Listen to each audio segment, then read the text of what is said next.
Welcome to This Old Democracy, a regular podcast where we explore the ideas, movements, and people working to rescue our faltering political system and rebuild American democracy on a stronger, more inclusive, and truly representative foundation. I'm your host, Micah Sifry, and I've been on this beat for a long time, from taking on the problem of money in politics to writing a book about third parties to tracking how the internet keeps shaking up the system, and more recently, joining the fight against rising authoritarianism. This podcast is produced in partnership with the Center for Ballot Freedom, a cross-partisan nonprofit dedicated to strengthening democracy.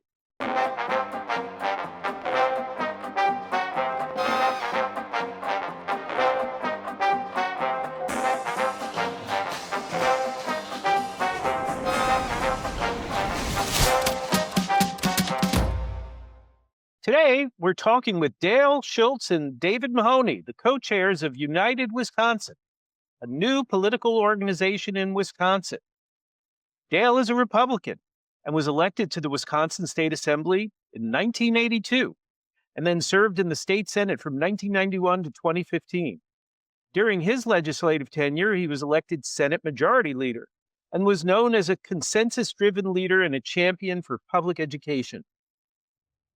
Dave, a Democrat, spent 40 years of his law enforcement career with the Dane County Sheriff's Office and served 4 terms as Dane County Sheriff. For 5 years, he served as president of the Wisconsin Professional Police Association and for 2 years as president of the National Sheriff's Association. Welcome to This Old Democracy, Dale and Dave. I'm delighted to be here. Micah, it's an honor to join you and your listeners today as we talk about improving our democracy. Well, we're glad to have you both here. Let's start with the most basic question.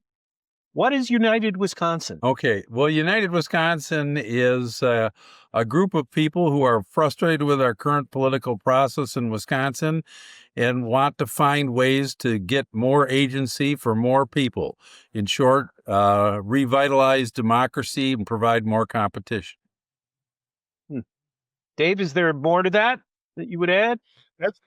That's exactly what it is. Concerned citizens who believe that we can do better and provide a voice for Wisconsinites to move the Wisconsin idea forward. Well, it's certainly an unusual and very promising project for the times that we're living in. What are people telling you these days about politics in Wisconsin and nationally, for that matter? I mean, do they feel like their needs are being met, or did something in what you were hearing motivate you to launch United Wisconsin as co-chairs? Well, I came on board with my good friend Dale following Sunday night dinners with my 2 sons, who are both adults.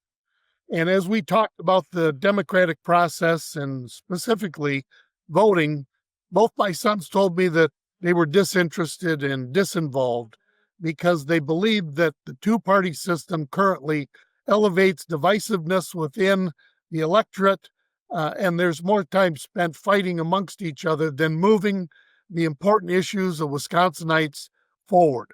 And as I talked to friends and colleagues and neighbors, I heard the same thing, that people's voices were not being heard, and they felt that it was not worth spending the time to go and vote because their voice didn't matter, when in fact, that's the only thing that matters, is the voice of our people.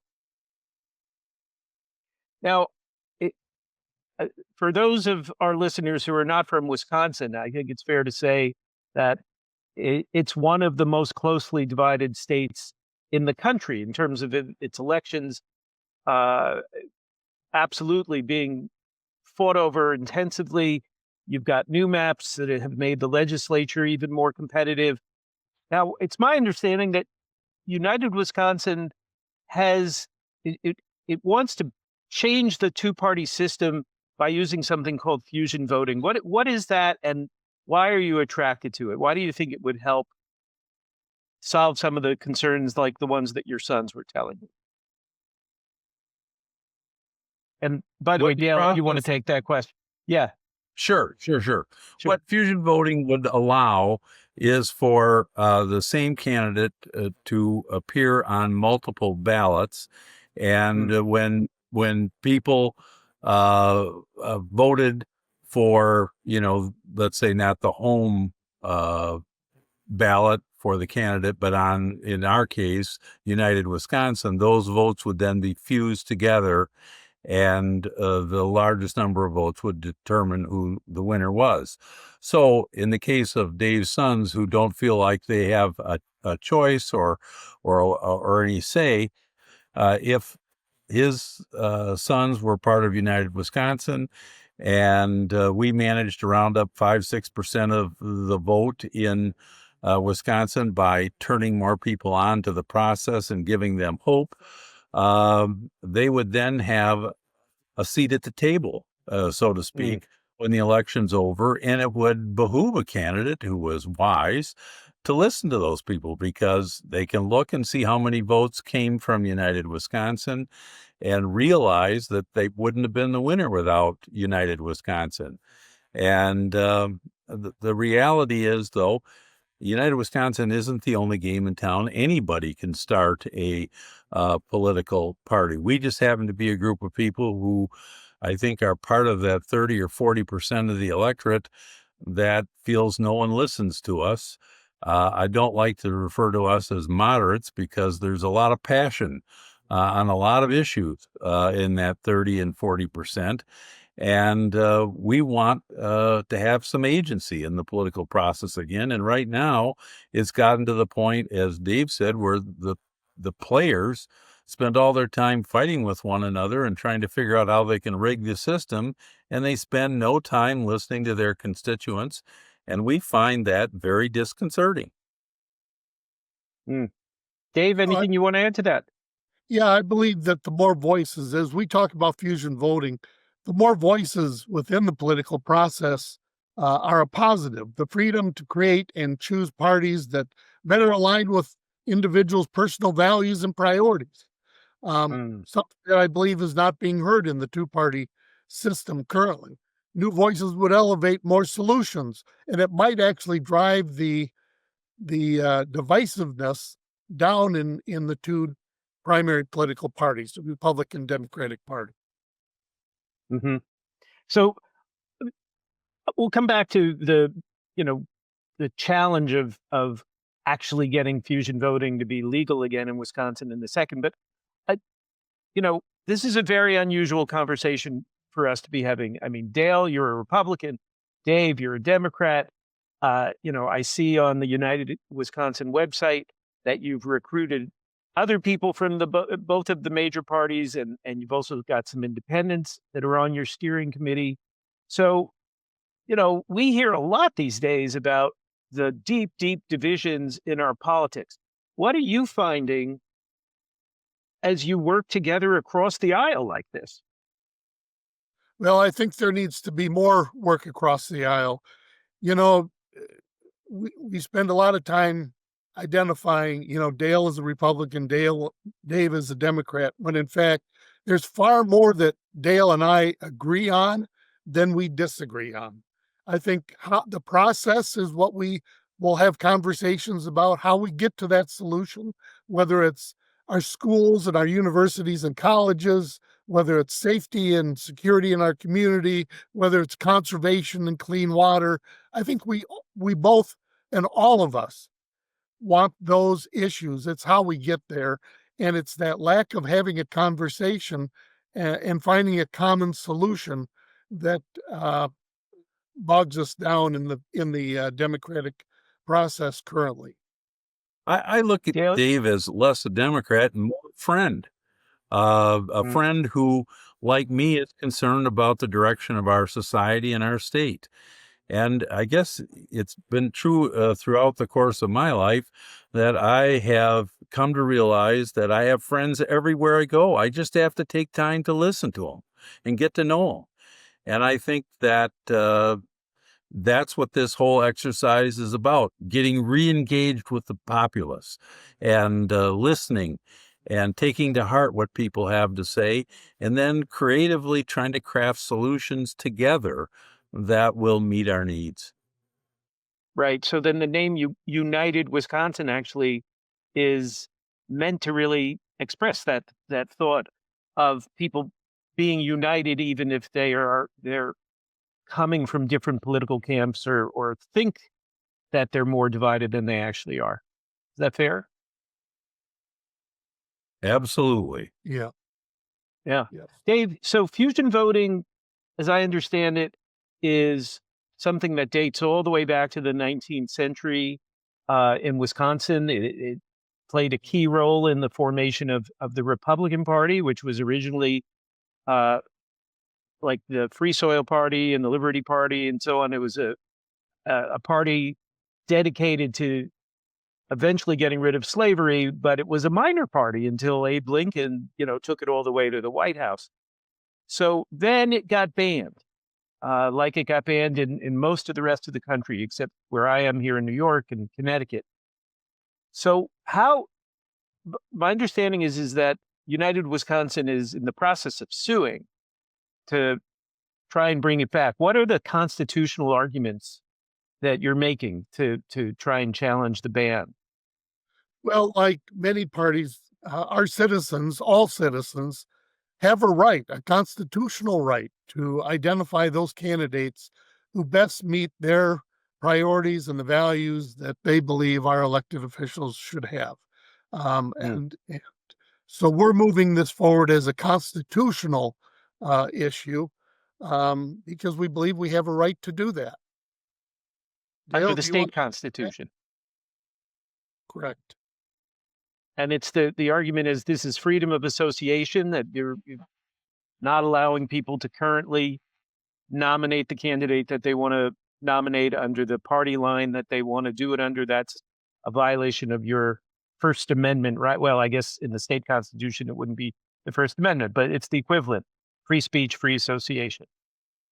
Free association, free formation of, and identifying those candidates who best meet your priorities and values.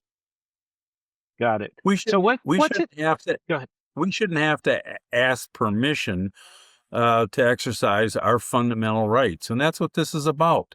We believe in having the freedom to pick the candidate we want, and we think that the political parties are stifling our choices in their own interests. And right now, there's lots of evidence that the only interest that they care about is their own and not the people's. And we think it's time to turn the process over to the people by giving them free association once again.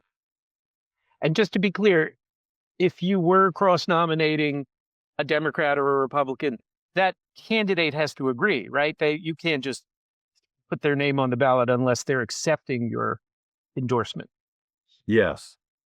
right? Okay. I just want to make sure that's clear to people that as a smaller party, you still have to, negotiate and be something that candidate wants, right? They want your support.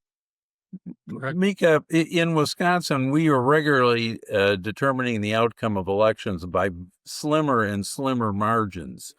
And I think that candidates who are serious and who want to win are going to find this attractive and a little bit liberating, that their own ideas are going to matter, and that there won't be a tight leash from the political party that they're from, and they will have the freedom to actually go out and listen to people and negotiate with people.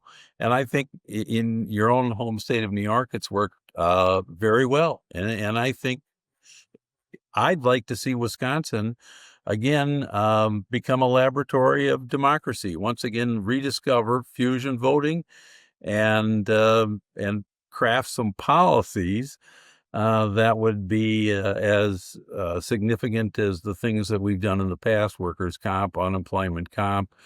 There's a whole host of forward-looking policies that Wisconsin, as one of the cradles of democracy in our country, once had a big hand in producing, and I'd like to see that happen again. So you're literally in the process of building a new political party. What's that like? I mean, how do you do it, and what kind of reactions are you getting? Well, we're meeting with groups around Wisconsin. It's a grassroots process, literally Hmm. starting from the seedlings to uh, uh, build this party, and to educate the public on the value and the liberation of having their voice heard um, in the political process. And Well, are you first of all, getting? I would say it Yeah. involves an awful lot of education. Yeah. And that's a long, arduous process. You've got to gird yourself for, the long term. I've done this before on gerrymandering, for example, on a bipartisan basis. I held 150 meetings around the state. And the day that I heard my own words coming back to me before I even said them, I realized we'd made an impact. And then the most exciting thing happened. All of a sudden, people were taking the lead and carrying the movement forward. This story is not about Dale or David. It is Mm. about people rediscovering that they can have agency in their own government, and they can be leaders in their own right, and their ideas are important and they matter. And Mm. that's what it's like. But I'm not kidding myself. There's going to be a lot of hard work in the meantime, and you have to be thoughtful. You have to be respectful and listen to a lot of people. You've got to be willing to sit down and truly hear what people are saying, and form relationships. And that's sort of how we get things done everywhere in our society, whether it's our church or our Rotary Club, or whether it's our local or state government. Well, at least once upon a Mm. time, that's how state and federal government worked. Well, it sounds really exciting. Are you encountering any negative feedback? Are some people, you know, expressing concerns to you about what this might do to change things in ways that makes them uncomfortable? I think as more and more people learn about uh, fusion voting and United Wisconsin, we're getting positive responses back from the public. The Mm. two political parties, I think, see it as a threat, and that's a concern it should be a concern of every voter who's concerned about our democracy, because every voice matters, and providing every opportunity to have that voice and be involved in the democratic process is why we are here today. Yeah. Well, there's an old saying, if it was easy, it would have been done already, right? Well, Um, yeah, go ahead, Dale. I was just going to say that uh, things that get in the way. Political parties have a monopoly of power these days. Mm. They're not thrilled with this idea, to put it mildly, and I'll leave it up to people to figure out those reasons rather than harping on them. But there are also groups out there that have different reforms they're interested in. Um, Mm. the ranked choice voting folks have very strong feelings, and they have good ideas. And what Mhm. I've said to those people when we've met with them is that, look, you can have both. They have both in New York. We are sort of pushing fusion voting because we think we have a constitutional right, and we shouldn't have Yeah. to ask permission of political parties that may be hostile to us to exercise our rights. And that's why we have gone ahead and filed a lawsuit to bring this issue to a head. And we're hoping that the courts will see it our way and restore freedom and opportunity to the citizens of this state. Yeah. Well, one of the reasons this podcast is called This Old Democracy is that for a very long time in America, we did have more than two parties. We had lots of parties competing for voter support. Uh, that's a system that was enabled by fusion voting in every state. It's what made it possible for the Republican Party to rise from the margins to the center and actually displace one of the two major parties. And in later years for other smaller parties that brought important issues to the table. I think we've just gotten out of practice um, in knowing what it could be like to live in a democracy where there were multiple options and not just two, and where there was just more competition, and that the best ideas and the best people would hopefully rise to the top. So how do we, for people who are interested in learning more about United Wisconsin um, and fusion voting, and if they want to join with you, how do they do that?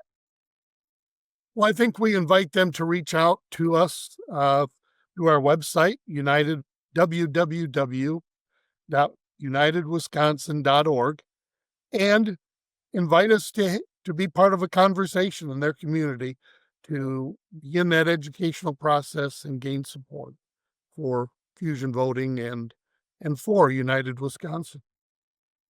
Okay, so we'll make sure we put that in the show notes, unitedwisconsin.org.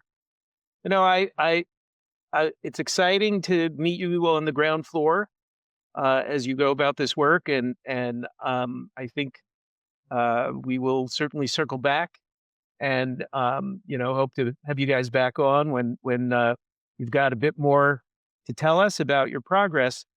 I'm going to end on a question that we've been asking all of our guests, given that we are in a very difficult period for our country and its democracy. And you've both talked about some of the concerns you have and concerns that your kids are expressing. So each of you, and maybe we'll start with Dave and then go to Dale. What gives you hope? Just personally, how do you keep going despite all the stuff that might bring you down? Dave? I don't see life as full of challenges. I see life full of opportunities. And this is an opportunity to empower citizens' voices in the democratic process. That's what gives me hope. And as we hold these public meetings around Wisconsin and more people show up, more and more people ask questions, that's what empowers me and gives me hope for the future of our democracy and for the future of United Wisconsin. Dale, how about you? Well, I think when I go about the process of engagement, which I think is so very important for all of us to be citizens again, to be engaged with our communities and our civic groups, our churches and the like, I'm getting to know an awful lot of great people that I didn't know anything about. And so, yeah, I think it's important for Dale to get out there and listen to people. And I'm inspired by what I hear. When people sit down and are engaged with one another, something magical happens. They become friends. They suddenly understand why their neighbor or their friend feels differently than they do. And it's just we're out of practice doing it, and when we do it, it becomes exciting and fun. I've always liked people, but particularly here when we talk about something that is a little more challenging, it's really fun to watch people go, aha. And at the same time, I have an opportunity to learn something from them, and I can go, aha. Well, it's like a tonic listening to both of you because so much of the news, so much of the time is just emphasizing the opposite. So may you continue to go from success to success, as they would say. And thank you again for making the time to talk with us. Well, thank you so very much for having us. We appreciate it. Nika, thanks for the invitation and thanks for allowing our voice to be shared with your listeners. My pleasure. Well, that's it for this episode of This Old Democracy. If you found today's conversation thought-provoking, please share it with a friend, leave us a review, and subscribe on Apple Podcasts, Spotify, or wherever you get your podcasts. To learn more about our work and our partners at the Center for Ballot Freedom, visit centerforballotfreedom.org. I'm Micah Sifry, and I'll be back soon with more stories of the people and ideas who are fighting to renew, repair, and rebuild this old democracy because it's ours and it's worth saving. Thanks for listening and stay engaged.